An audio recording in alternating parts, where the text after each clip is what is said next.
open with our karakia. Whakatakate hau ki te uru, whakatakate hau ki te tonga. Kia mā kina kina ki uta, kia mā taratara tai.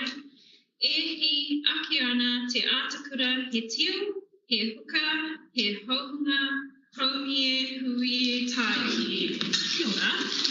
And welcome to our Regulatory and Compliance Committee meeting.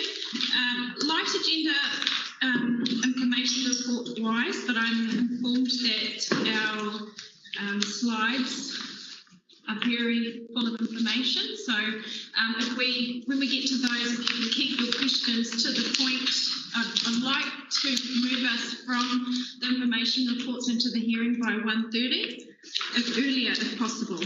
And just a reminder that this meeting is being live streamed, and I welcome all our viewers. Hopefully there's hundreds. So therefore, the microphones above you will be picking up everything that's coughing, paper shuffling, tapping, talking. Okay, so just one person at a time talking. So your agenda, digital or in front of you, you've got the information reports and the staff report, and then you've got the separate objection report from Pamela, from the objector and her support person, and just also we've got a service dog coming in with Joe Tucker. This is not the dog in question. I'd rather the dog was in here than out in the car, but also she was likely to be using it as, you know, an example of features of a dog. This hearing is open to the public, but as a committee we are going to move into PX to deliberate so that we can be free and frank with our opinions between members and officers if needed. And the resolution will be made in the public part of the, you know, the decision will be made in the public part. And that's the announcements. Apologies have been received from His Worship the Mayor, and we have Member Gardner on Teams virtually. And so I'm going to get to any declarations. Yes, I have 2 dogs, but you know, it's not more than anybody else. Rachel's got 2 as well. And confirmation of the previous minutes, please. Point of order, sorry, Madam Chair, you've written me to move the apologies. Oh yes, thank you. Can you move again? Oh, sorry, you can move them. I'll move them. Okay. Seconder for apologies. No. Thanks, Councillor Vucic. Confirmation of previous minutes.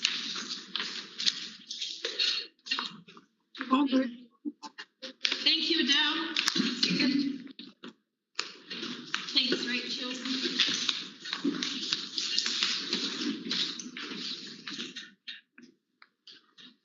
Okay, so first up we've got the environmental services monitoring and yes, they were, sorry, carried. All in favour? Whoops. So item 5.1, page 19 of your agenda. And Rochelle's prepared a slideshow, so I'll just wait a moment while Molly moves.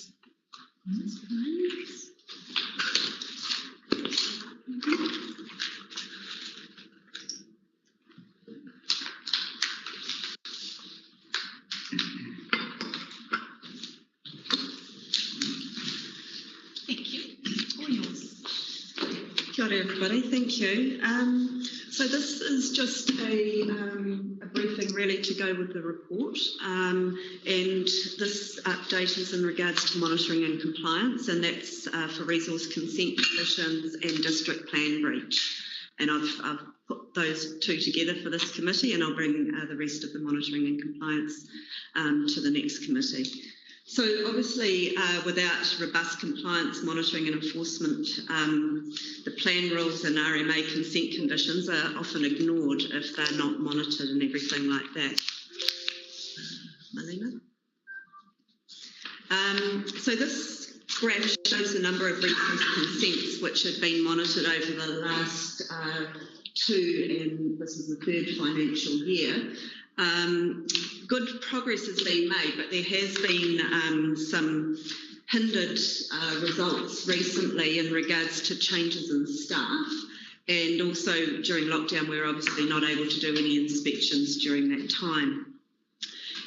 The expectation is for these figures to increase now. We have our staffing stable where we have 1 full-time monitoring officer and a fixed-term position. And that fixed-term position was brought in to get through a backlog of consents, whereby there was a high number of consents that were being issued, but unfortunately the resources a couple of years ago weren't enough in order to monitor all of the consents through those really well. Digital technology for site inspections is something that's on the horizon, so that's certainly going to be able to speed up our monitoring. And we're doing some in-house pathway changes so that we won't need to lodge the application twice. That's a resource consent application. And we're working alongside the resource planners, making sure that all the conditions that are in the consents moving forward are enforceable, that they've got a time frame on them, and it makes it a lot easier to do that. Just go to the next slide. Thank you. This is a graph showing the district plan breach RFS that come through. We are seeing a higher number of RFSs that are coming through in regards to reports from the community around district plan breaches. Potentially that could be that we're having a higher population in the far north, and there's obviously a lot more awareness of the rules in the community, so that would also increase the RFS numbers coming through.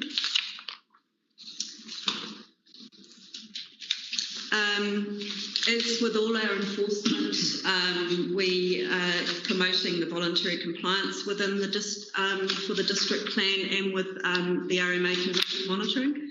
So this is using the VADE model, and obviously we like to assist the correct behaviour rather than using enforcement. There are, however, times during investigation where it has become necessary to escalate our enforcement processes. So that's that top point of the triangle. So the RMA allows warranted monitoring officers to issue an abatement notice, and that abatement notice directs an offender to do something or cease doing what they're doing of whatever is causing that breach. They can be issued also for failing to comply with a condition within a resource consent. They're issued with a specific date which the offender must comply. Just a question on that slide, Rochelle. The March figure of abatement notices was 15 for 18, the year 18-19 Yes. in March. And do you recall why it's so high in that period, for that month compared to the rest of the months? That was pre my time. However, I understand that in 2018-19 was when a new that fixed term position came about, and so they re-looked at all of the consents that needed doing, and there was quite a bit of enforcement that went out quite quickly during that time. Awesome, thank you. Yes. Yeah, I'm curious with the RFSs, the district plan breaches, is there a particular trend in terms of what people complain about, or what's the commonality? Is there one, or is it all over? It does vary. A lot of the time it's when someone runs a business from home. Often that can increase traffic movements if they put up signs and things like that. It can also be in relation to when people put in a new shed or something on their property, often with sleep outs these days, they're not doing the setback rules with boundaries. That can sort of put in a complaint potentially from noise, or maybe it's blocked the light from a nearby house or something like that, and so they'll put an RFS in because they're not happy with what is happening there. So it does vary. There can be certain businesses that then change hands and they've got a different a new way of working and things like that, which upsets the people in the neighbourhood. More traffic movements, all sorts of things. And is it spread across the district or any particular? Yes, it can be. More so within the urban areas is where you will get those. And, on a lot of occasions they can, potentially have a sleep out on a property for a long time and then it changes hands next door and those sort of people don't like it. So,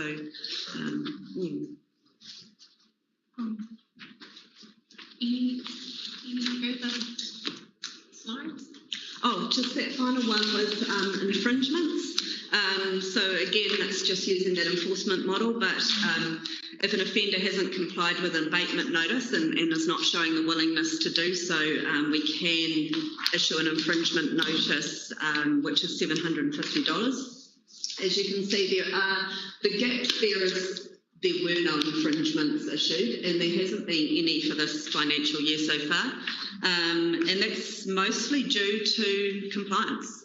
So far, we haven't really found an offender at this time that we wish to infringe, but partly due to COVID that we're sort of, catching up on where we were. Do you have the power to put a stop work on a site if conditions are not being met through a construction period? Yes, so with an abatement notice you can get them to cease completely what they are doing until such time as they comply. So, for a large commercial activity, perhaps they were meant to have certain plans or sign-offs in place before they started construction, and so you can just cease until such time as all of that is in place. Do these infringements come from inspection or from RFS reports? So these are usually from when they're not, so these 750 ones are for not complying with an abatement notice. So they can be a combination. In most cases, so it's a district plan rule or a RMA condition, a resource consent condition that hasn't been met. They've been given an abatement to either stop what they're doing or change what they're doing. And if they haven't done that, the infringement notice will So that's a result of an inspection by officials from the council. Absolutely. It could be that, an engineering report hasn't been received and they're showing no willingness to do that, but in most cases they would have started works on a site and we would have been to site. Any further questions? No? Thank you, Rochelle. Awesome. Sorry, we better move that we. Regulatory Compliance Committee received a report, update report, environmental services monitoring and compliance. Can I remove that? Belinda, seconder, Councillor Research. Thank you. And now we're on page 25 and Trent's got the floor. Kia ora everyone. Chair. Again, I have some slides today. They follow the same format as ones previous that you've looked at. As we're in a bit of time pressure, look, there's three main takeaway points that will come out of these slides. The first one is September saw the highest number of consents, 179 for the month since 2009. Couldn't really tell you why that is, but it's happened nonetheless. Secondly, for the month of September, we gained 100% compliance for our building consents and code compliance certificates. So that's the first time we've achieved that since I've been around. So that. And the last point was, obviously we have our audit next week. So preparations for that are doing really well. There's no fires burning, there's no red flags that I can see at this time. No doubt they'll find something, but hopefully it'll only be quite small. So yeah. Righto, slide 1. So you'll see there the sharp dark coloured line in amongst that. That's the peak in September with the highest number of consents. Obviously October's still tracking, and that number or that line will slowly climb as we get towards the end of the month. Next slide, please. Again, that's a reflection of the same thing, just talking about our overall consents. Be interested to see what October does. Next slide, please. Again, this is just talking about our tallies. I did an update to SLT, and I think we are 37% of last year's tally so far in consent numbers, just off the top of my head. Probably quite a trivial number to you all, I'm sure. Look, this is the most important slide along with one other, and that's showing September at 100% and currently October tracking at 100%. The challenge going forward is actually to maintain that 100%. Next slide, please. Obviously, that's our overall for the whole year. Actually, I've got that right here. So last year we attained about 95%. At the moment, we're tracking at 99 so far. So that's excellent. Next slide, please. This talks about CCCs. Again, the numbers are okay. They're recovering after COVID. If we could move to the next slide, this talks about... Can you just pause on the CCCs? Does anybody have any questions on... Yeah, I've got a question. Yes, Councillor Pollard. Of the 100% of those consents that you've done, how many are successful as opposed to unsuccessful? Yeah, it says granted or refused on the previous couple slides. Do you have a breakdown? Just go back. So what happens is when the 20-day compliance is only on things that we issue. Yeah. If it's been refused or something like that, it doesn't count. Yeah. Is that the... So when you're 20-day compliance, yes. So it's either successful if you've issued it and it's a successful one. How many are returned? Ooh, I actually had those numbers for you. We don't track it. The only way we can track it is manually. Yeah. From memory, the numbers are quite low on actual returns. Yeah. Generally, what will happen is we will return a consent because it's not complete under the admin vetting cycle. Eventually, it will be lodged with us, and then it'll go through the cycle like anything else. I think for the... Let me pull up. So if we went to the year to date, we're sitting on 99. To try and pull that over the eye. There's only about 2 seconds.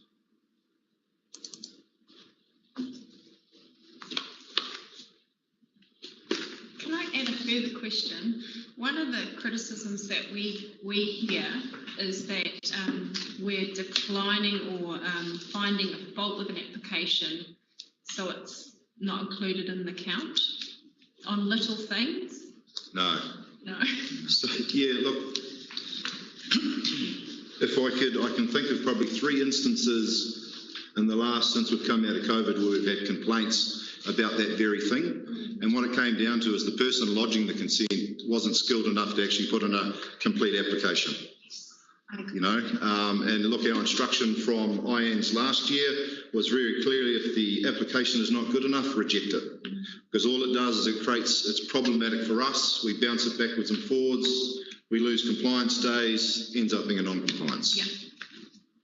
Madam Chair, if I may add, the team does struggle with those instances where the person hasn't done it before and really doesn't know what to do. And in some cases, dare I say, they employ an agent who's relatively inexperienced and similar things happen.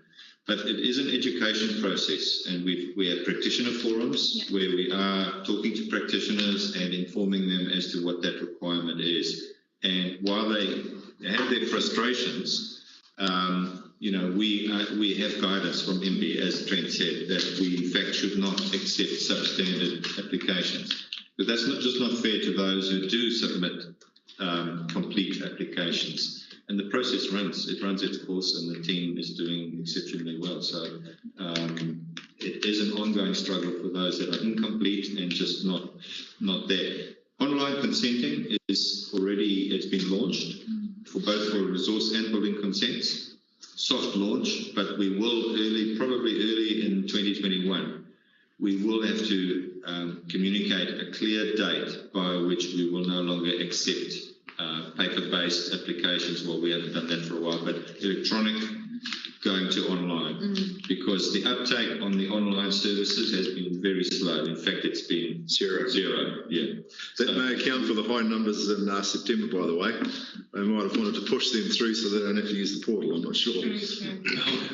So is the quality of the applications, are they improving?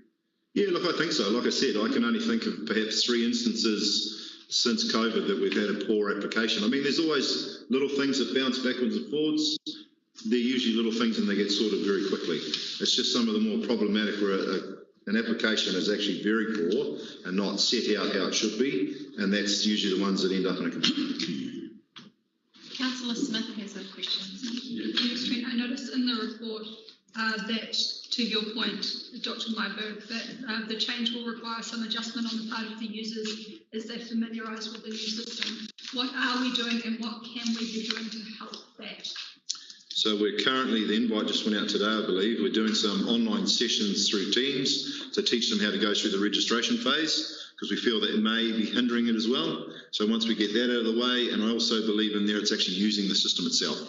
So that's with the practitioners, and I am told there will be videos put on our website on actually how to use the whole thing, ready and available to the public. Fantastic. Great. Councillor Music. Yeah, I think my question's been answered, sadly. You can see why it's sadly, because I was going to ask just what quality, talking about online consents not being up to scratch, and I was going to say, well, with the not online, I mean the paper-based not up to scratch, and I was going to say, well, what proportion of the online ones are up to scratch, and I understand there's zero uptake, is that correct? So there's no comparison. Well, I guess at the moment we don't actually... Can I reword my question then, since that was sadly answered that? 2 things. Can the comms department actually help in getting something out to advertise or to say what's available and where to go for help for the online consenting? My understanding is they are currently involved and they are doing that. Right, great. It's a soft launch, so it's we figure if we can get the practitioners across the line, because that's the bulk of our work, then we'll work out the issues there, and then that'll flow on to the comms that'll end up on the website for the general public. And the second one, I do think out of that we need to give a clear date, so I agree with Dean. But just on the likelihood, so that's probably an unfair question, but so given that if we go online, is that going to improve the quality of the consent? So is it leading you through a process where your quality is going to be better? Look, that's tough to answer, and the reason I'll give you an example. It wasn't actually for a building consent, it was actually to do with a COC for a liquor licence, funnily enough. If you looked at our form, it was a little outdated, but it actually told you exactly what you needed to provide to let that application go through, and yet we're looking at revamping that process because the applications we receive are poor. So it's more about people not reading and understanding. So I'd like to think with our online services, there is a lot of detail gone into the hierarchy of documents that we like to receive in a certain order and the things that we need to receive so we can have a successful application. Again, it really comes down to the user. You know, I think there's enough information there if you know what you're doing to steer you in the right place. Thank you. Yes, Councillor Pepper? Yeah, just 2 points. One is the moving online. I think with practitioners, we need to keep in mind, I think it was 23% of households in Northland do not have internet connectivity. That was in the last census data. So I think we have to be a little bit cautious in terms of going solely online with any sort of council service.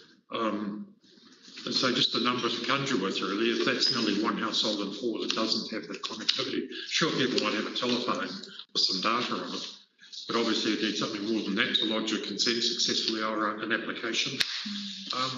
The other point, I just was, as it happens, caught in a conversation last week, and I do mean caught, somebody with some concerns about building inspection, and there were actually a couple of people, and the common theme seemed to be that they had different inspectors come in on different days to look at the same job, and they were getting slightly different advice.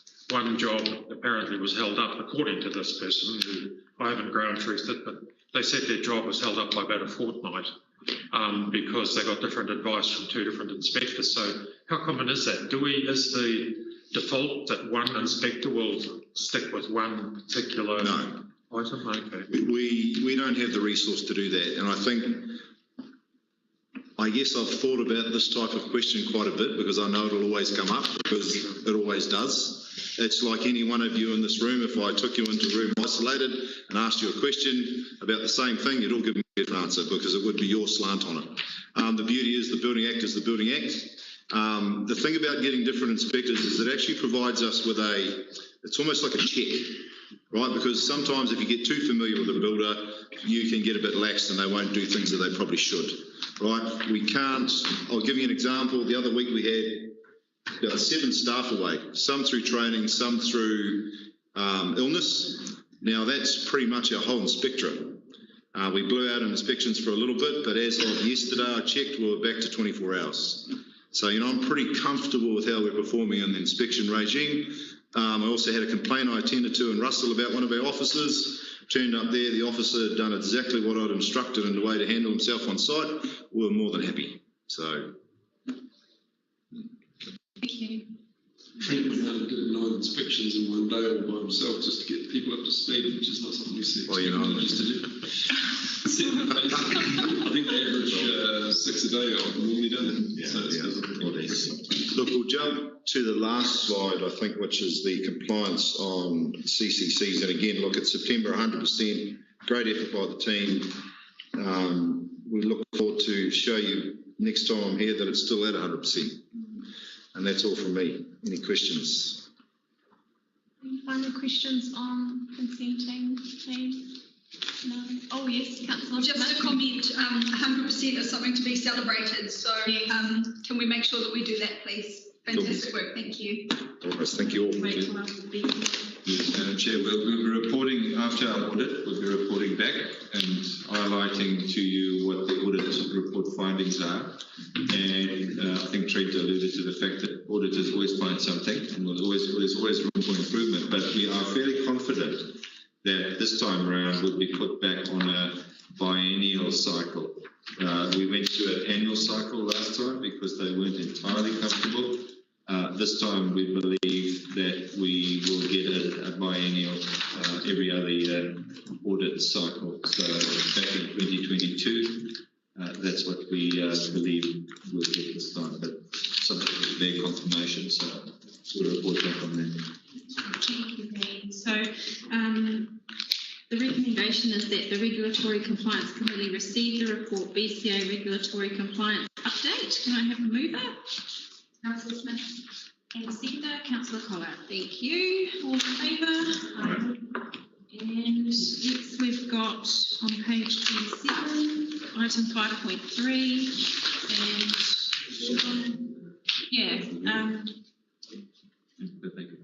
so we might let the objector and co know that we're about to start this item. Dean has let me know that Rochelle's going to do an overview of the report initially.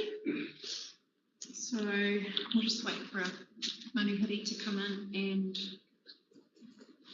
Essentially, Madam Chair, Rochelle will cover those aspects that are detailed in the report, but to allow you as the committee in the hearing to know what it is that you're looking for and points of difference and differentiation in breed and type. So that's essentially what Rochelle will cover.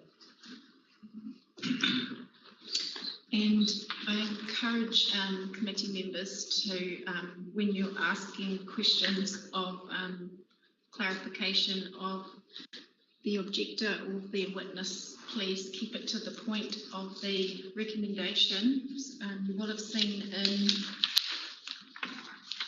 the objector's report there are a few items that they want to see addressed in their goals. We're not here to address all of those. We're here to make a decision on the goal classification.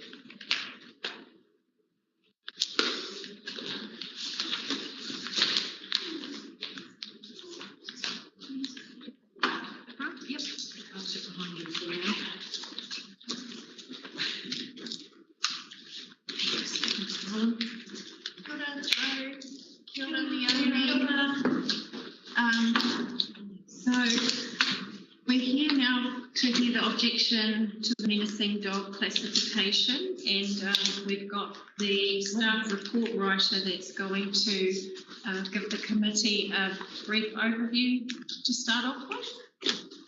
Michelle?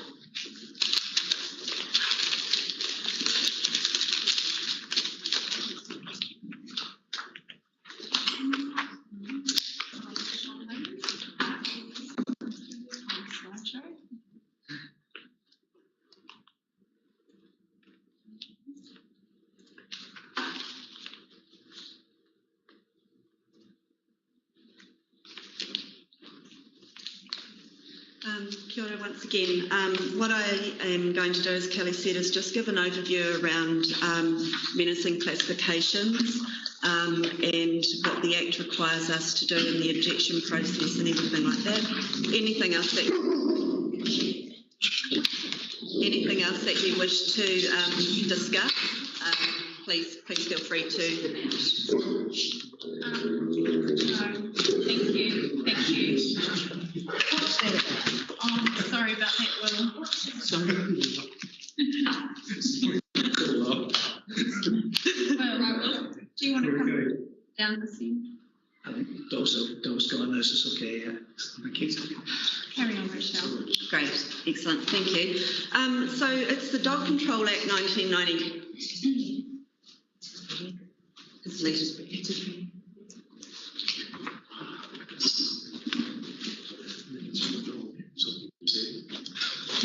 Come down the scene.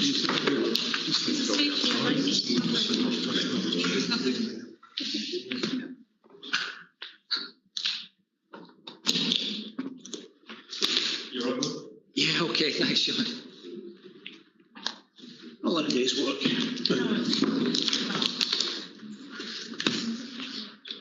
I'll invite you to the DC to deal with some stags, that'll give you a fright.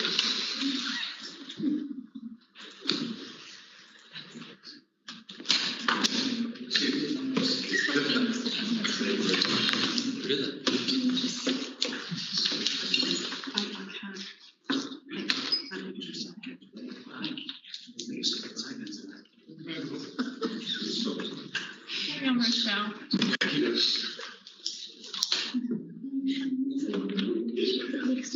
Okay.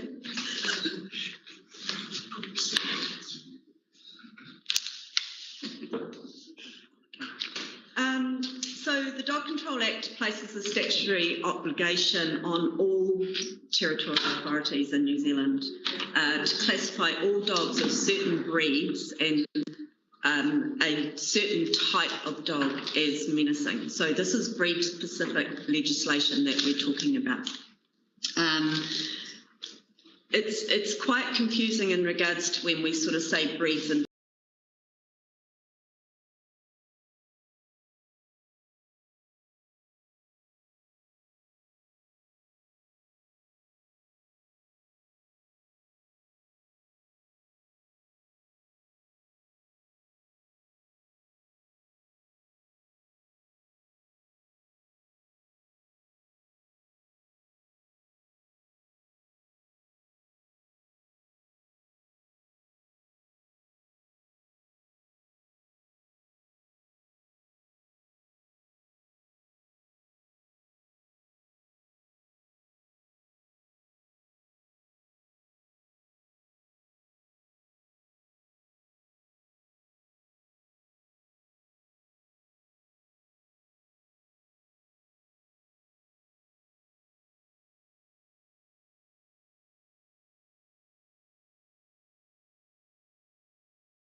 types of menacing classifications that we can classify dogs. In this instance with Richard, it is solely on the type of dog that Richard, as we have identified Richard as being as a pit bull type of dog. There is another type of menacing classification which is by deed. That's when a dog has done something bad, and so that can be your Chihuahua, that can be your Poodle, that can be your Lab. That can be any breed of dog, and that also can include a pit bull type of dog if it is done an aggressive incident where we feel that it poses a threat to public safety. Where breed has come into it is that there are international statistics out there where the breeds and the type of dogs listed in Schedule 4 of the Act, which we must classify, must being the word, is where they are overrepresented in dog aggressive incidents within the world, within the country, and New Zealand has identified them. So they are listed as a must to be classified as menacing.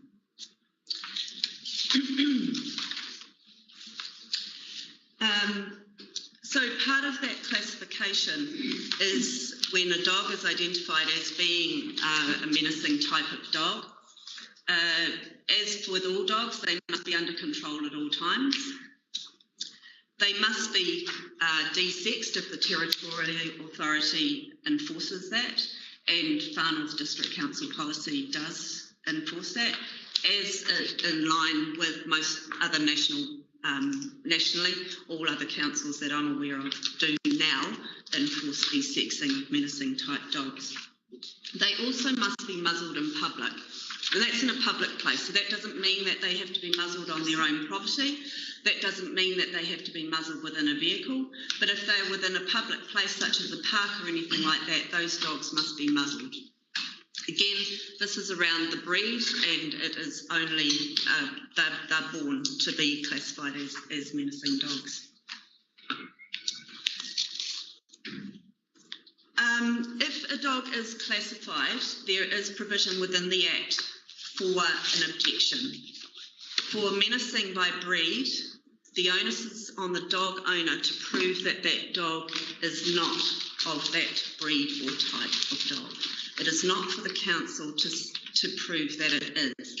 We've already gone through our assessment and assessed that that dog is pit bull. Sorry, Malima, we can't get through those slides. So this is Schedule 4, sorry, and we have got the type of dog. And the other 4 dogs up there are clearly breeds of dogs. And they really aren't established within New Zealand. And when this legislation came in, they weren't really established, so there's not a lot. Just note that these are subject to a ban on importation as well. And if we go through again. Just pause there, just so we're clear, I have decided that we can't allow the dog back in Leone, and I really want the committee to stay focused on the matter at hand, Sure. disregard the incident. Thank Sure. you. Continue, Rochelle. Sure, thank you. Thanks, Mary. If we can go to the next slide, Malima. Sorry, we were, and these are the effects of the classification, which are directly from the Act. Next slide. And the next slide. So the objection process, if we do go back, it's what the Territorial Authority must consider during an objection is to either uphold or rescind the classification, and it's around the evidence that formed the basis for the classification, the matters relied on in support of the objection, and any other relevant matters. So you can see in section 2 there that the dog owner must provide evidence that the dog is not of a breed or type listed in Schedule 4, and that's what the hearing committee needs to do. So in order to determine whether a dog is of the American Pit Bull type, it's visual assessment. And the Far North District Council Animal Management Officers undertake a visual assessment to consider if this dog is wholly or predominantly of Pit Bull type. There is, as I said, on the internet, but there is a resource booklet that has been produced by Auckland Council, and this is goes back around 3 years ago, and is largely used around the country. Really important when you are assessing a dog of Pit Bull type is to break the dog down. Solely trying to determine whether a dog is wholly or predominantly a Pit Bull type by one photo or several photos, you can't do it. you need to break the dog down into its, and I did provide this within the booklet, you need to solely look at the dog's head, solely look at the dog's eyes, solely look at the ears. The gait is very important, so how the dog walks. So a pit bull type of dog will walk completely different than perhaps what a shepherd might or a poodle might. And that's what they call the gait. It's how it holds itself and how it stands. And so all of those things are broken down in order to assess whether a dog is wholly or predominantly of pit bull type. So just coming back to how this dog Richard became classified, I'll just give you a background. Again, this is not by deed. However, the dog did come to our attention through an RFS process where the dog was impounded. The animal management officers who are here, who did impound the dog, who have got experience in the field and who have also owned in the past dogs of this type, classified or listed this dog as a pit bull cross within the system. This dog was unknown to us at the time. It was unregistered. When the owner came forward from the registration papers, the menacing classification, whenever it says pit bull cross, pitty, anything like that, an automatic menacing classification is generated. However, this dog was also visually assessed by the animal management officers who then put down the breed. So it wasn't from the dog owner at all. So this dog has been claimed by the owner and as when it did leave the shelter, it was desexed. So this dog is has been desexed, hopefully is under control at all times, hopefully is currently registered, and also, so the only thing in order to remain compliant with the classification is for the dog to be muzzled in public. Is there any questions that I can talk about? Yeah, do the committee members have any questions of Rochelle at this stage? Yes, Councillor. Just one briefly, should the dog at the point it was picked up have been registered? Absolutely. So all dogs must be registered from before the age of 3 months. So that's national, and annually then they need to be registered as well. So I believe this dog was a young adult when it was picked up, so it should have been registered at the time. Councillor Court. Thank you, Madam Chair. Through you, I'm a little unclear on the definition between Section 31, dangerous, and Section 33, menacing. Okay. I don't find the Dog Act particularly helpful in that regard. It's a very confusing act. So dangerous is solely by deed. It can be any breed of dog, and it must be. It is to a level whereby usually if it goes through a conviction within the court, so if it's done some serious attack and there's a conviction and that dog does not have a destruction order on it, it has to be classified as dangerous. And there's 3 other ways by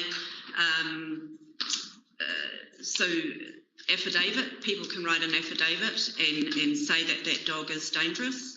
So dangerous is a next level above menacing, and it's not brief specific legislation. It's around either conviction or affidavit, or whether an officer actually notices some behaviour whereby they believe that that dog is dangerous. In the most part, those come through from if you go to take a dog through to prosecution, there is a conviction but not a court order for destruction. We must classify a dog as dangerous. So does that clear that up? An ancillary question, if I may, Madam Chair, a little, but I'm still a little confused, if you don't mind. Section 33A gives you an or. It's not an and, it's an or. So Section 33 says a territorial authority, you know this better than me, may classify a dog as menacing. This section applies to a dog that has not been classified as a dangerous dog, yes, but the territorial authority considers may pose a threat to any person, stock, poultry, domestic animal. because of observed or reported behaviour of the dog or characteristics, so it's or. The whole report seems to be based around the premise that the dog has characteristics of an American pit bull. The report doesn't talk to me about the fact that this dog was impounded for worrying stock, which suggests that Section 283A(1)(b)(2) may apply. Can you shed some light on that? Yes. As I mentioned before, menacing, so putting aside dangerous, which can only be done by breed, menacing can be done by deed and or breed. In the instance for this dog, yes, we had an RFS whereby these dogs were worrying stock. The officers went there, they were at large, so that's an offence in itself. However, there was not enough evidence to say that these dogs had caused any damage to the stock. And from the information given to us by the other dog owner that the dogs were found, was that these dogs were playing. So the report came to us from another party. We had no evidence that these dogs had attacked any stock or shown any evidence whereby the stock were harmed or anything like that. So it was solely these dogs were impounded for one being at large, one for being unregistered, and as a part of that, we didn't have enough evidence in order to say that these dogs were attacking, so that was dropped. And as a result, the menacing classification is only by deed in this instance. By breed.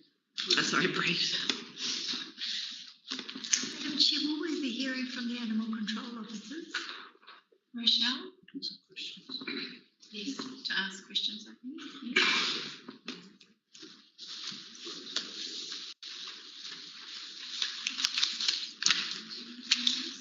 So this is Rob Maslamani, Animal Management Officer, and Papalani.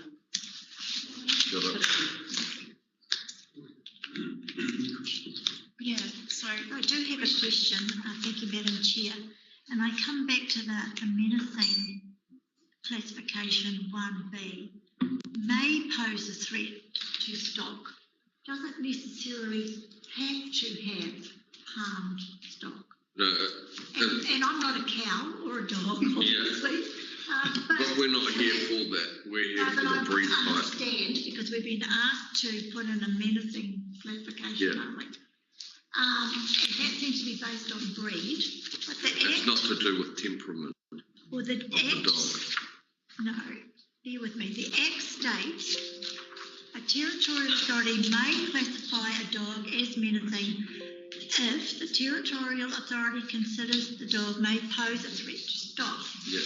So I'm trying to understand the psychology of, yes, the dog in the owner's eyes was playing in the paddock. The cows considered play? Sorry, I've just had some advice from Dr. Dean, and I think he's right. We'll save the questions of the animal control officers for the end, because some of the what you're trying to gain might come out of the objectives statement, and you are going down a rabbit hole that isn't in the. So we're here for breed, but we can discuss. Point of order, madam. We're actually not. The recommendation is menacing, and so that's why I'm asking. Okay. Thank you, gentlemen. Thank you. Sorry. Thank you. We've got your names though, and I'm going to welcome Leonie now, or Joe, who is going first. Thank you. Do you mind if I just grab a glass of water? Clean one there for you. Help yourself. And we can have a 2-minute break if anybody needs. Quickly. Yes, 2 minutes. Sorry, Leonie.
Thank you. Tēnā koutou, tēnā koutou. Thank you. Thanks for having us here, and thanks for your ears and your wisdom this afternoon in making this decision. Sorry for the slight kerfuffle with Jeff, who's obviously had a tough morning at prison. He's been in the intensive support unit with people who are very needy, and he's also been with some of the young fellas in the units up there. So my apologies for that. I'm here from the Bay of Islands Watchdogs, as you guys know, along with Joe Tucker, who is an expert in large animal breeds, to support Pamela Backhouse-Smith's application to object to the classification of Richard as menacing by breed as an American Pit Bull Terrier type of dog. I will speak about the process and speak to some of the submission, and then after me, Joe is going to speak about Richard's specific features. To talk to, as Jill was saying, classification as a pit bull is hard to do, and it comes looking at specific features, legs and ears and all that sort of thing that Joe knows lots about and I know nothing about. So Joe will be there to talk to us about that in a little while. She has decades of experience doing that, particularly with shepherds. And unfortunately today, Pamela Backhouse-Smith was going to be with us today, but she has woken up with a cough and a runny nose. And on the basis that we're in the middle of a world pandemic, even though we're very lucky here in New Zealand, she's at home as a just in case today. And I have another bit of information, which is important to start with today, and that is that Richard died unexpectedly in suspicious circumstances on sometime on Saturday night, Sunday morning, about a week ago. That was after we had put our information in. Although Richard's passed on, our goals in our submission remain the same. And his classification is historic. So I don't know whether you want to what you want to do about that. We talked about how to deal with that, but if okay with you, we will continue because our understanding is because it's historic that it's still relevant. Do you want to? I need an adjournment. Sorry, Leonie. That's new information that we've got some staff here that could be. You just give us a minute to consider, Leonie, with that. Sure. Thank Yeah. Madam Chair, can we ask the recording be turned on?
Yes, and we'll let Leonie come back in while we do that.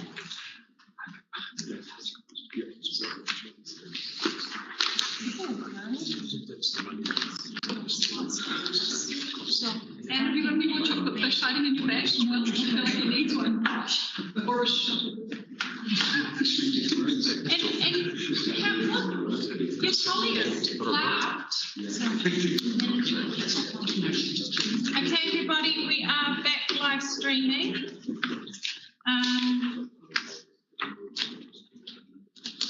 Just have to have a pause there. And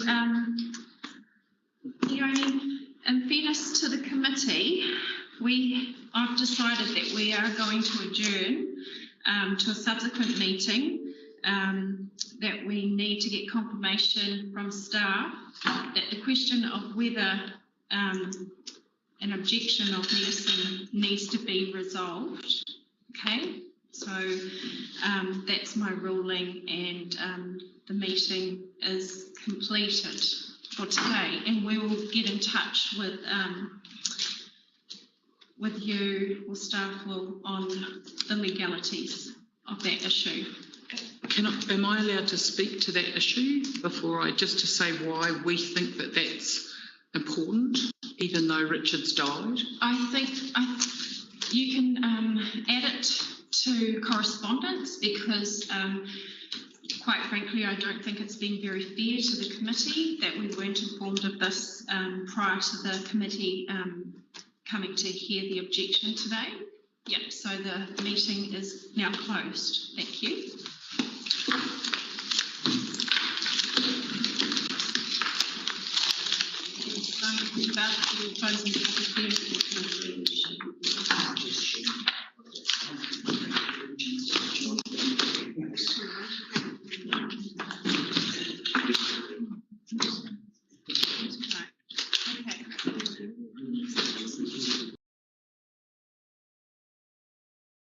Te atapai tō tātou ariki, he hukaraiti, me te aroha, te atua, me te whiwhinga tarihanga, ki te wairua tapu, ake, ana.